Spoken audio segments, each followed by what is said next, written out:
Our single equality scheme embraces all the strands of equality, which is race, gender, age, disability, and all other features as well.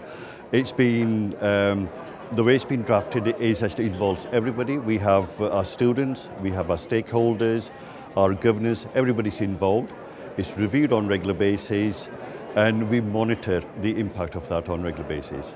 So I think in order for the equality scheme to work, it really, to tell you one thing, it can't be a bolt-on to what your day-to-day business is. It can't be an afterthought, and it can't be done in a mechanical way. It has to be weaved into all your processes, all your activities. That's the only way it would actually work. I know some organisations, may actually put on at the end, but it has to be live, it has to be owned. Why do you need it? Well, I think there's a number of reasons why policy exists. You have the legal framework. You've got the Equality Act, which which puts responsibility on providers to ensure they comply with that. I think that's a good start, but that in itself doesn't actually help. What you really need to do is actually go beyond that, which is the business model, which means you need to train up your staff, reskill them, upskill them, so they're able to actually sort of contribute to their maximum. Beyond that, you also have the social case, which is about being fair, just.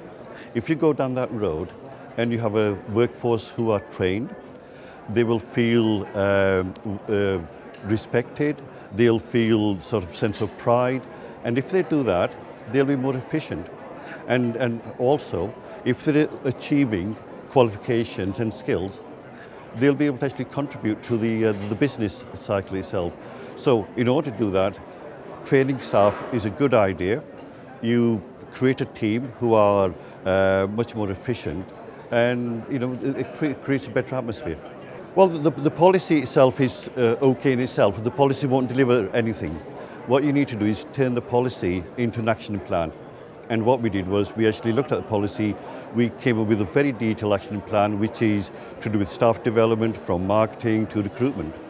And one of the key strands was working with employers, and especially working with those employees who've got little access to training.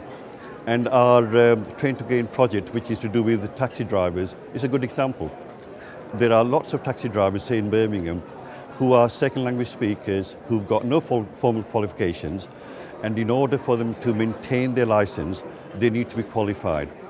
So we started the training, but on starting the training, we assessed them, and we realized they lacked basic skills. So we had to provide language support, do basic skills itself, before we could do the training, therefore giving them equal opportunities. The way we evaluate the effectiveness of the policy is manifold. Our students tell us, and our trainees tell us, if we're doing a good job, if we are providing them access. We have our stakeholders, our employers, they tell us.